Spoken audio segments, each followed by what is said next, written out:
September 17 వారసులు కమ్యూనిస్టులేనని ఆ పోరాట స్ఫూర్తిని ఈ తరం కొనసాగించాలని సిపిఎం జిల్లా కార్యదర్శి సాయిలు పేర్కొన్నారు.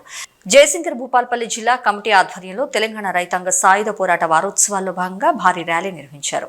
ఈ సందర్భంగా పార్టీ జిల్లా కార్యదర్శి మాట్లాడుతూ 1946 నుంచి 1951 వరకు తెలంగాణ రైతాంగ సాయుధ పోరాటం ఆంధ్ర మహాసభ నాయకత్వంలో ఎర్రజెండా పార్టీలే నిర్వహించాయంటూ పేర్కొన్నారు.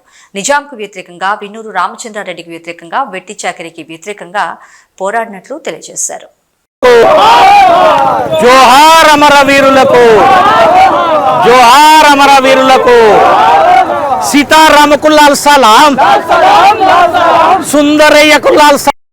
సెప్టెంబర్ 17 తారీఖున తెలంగాణ రైతాంగ సాయుధ పోరాట వారోత్సవాల్లో భాగంగా ఈరోజు ముగింపు సందర్భంగా జయశంకర్ భూపాలపల్లి జిల్లా కేంద్రంలో సిపిఎం పార్టీ ఆధ్వర్యంలో ర్యాలీ తీస్తా ఉన్నాం.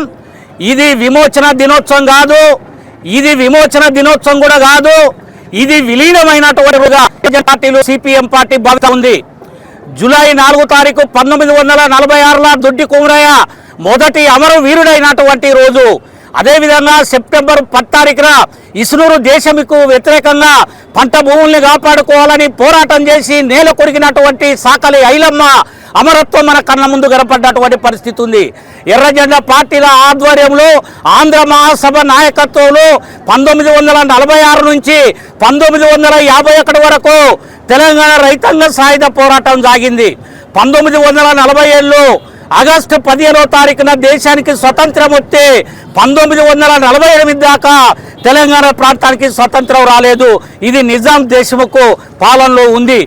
మరి ఎర్రజెండా పార్టీలు చేసినటువంటి పోరాటం ఈరోజు గోల్కొండను కైవసం చేసుకోబోతా ఉన్నారు, నిజాములు దించబోతా ఉన్నారు, ఎర్రజెండా రాజ్యం రాబోతుంది అని చెప్పి ఆనాడు సర్దార్ వల్లభాయ్ పటేల్ నెహ్రూ గారు తెలంగాణ ప్రాంతానికి సైన్యాన్ని పంపి ఉస్మాన్ అలీ ఖాన్ మీరుతోని మాట్లాడి ఈ ప్రభుత్వాన్ని యూనియన్ గవర్నమెంట్లో విలీనం చేసుకున్నటువంటి రోజు. కానీ ఈరోజు బీజేపీ రజాకర్ అనేటువంటి సినిమాతోని ఇవాళ చరిత్రను వక్రీకరిస్తూ ఉంది. ఇది హిందువుల మధ్య ముస్లింల మధ్య జరిగిన పోరాటంగా చిత్రీకరిస్తూ ఉంది. పేద ప్రజల్ని దోపిడీ చేసిన దాంట్లో హిందువులు ఉన్నారు, ముస్లింలు ఉన్నారు. హిందువులకు వ్యతిరేకంగా, ముస్లింలకు వ్యతిరేకంగా పోరాటం చేసిన దాంట్లో హిందువులు ఉన్నారు, ముస్లింలు ఉన్నారు. 4000 మంది హిందూ ముస్లింలు ఎర్రజెండా పార్టీ నాయకత్వాన అమరులయ్యిండ్రు. అదేవిధంగా 3000 గ్రామాలని విముక్తి చేసినాం. 10 లక్షల ఎకరాల భూముల్ని పేద ప్రజలకు పంచిన చరిత్ర ఎర్రజెండది.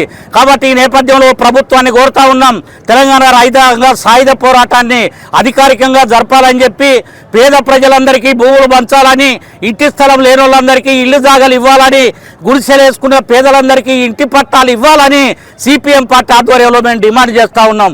లేని పక్షంలో పెద్ద ఎత్తున ఆందోళన పోరాటాలు సవిచుడాల్సి వస్తుందని ప్రభుత్వాన్ని హెచ్చరిస్తా ఉన్నాం.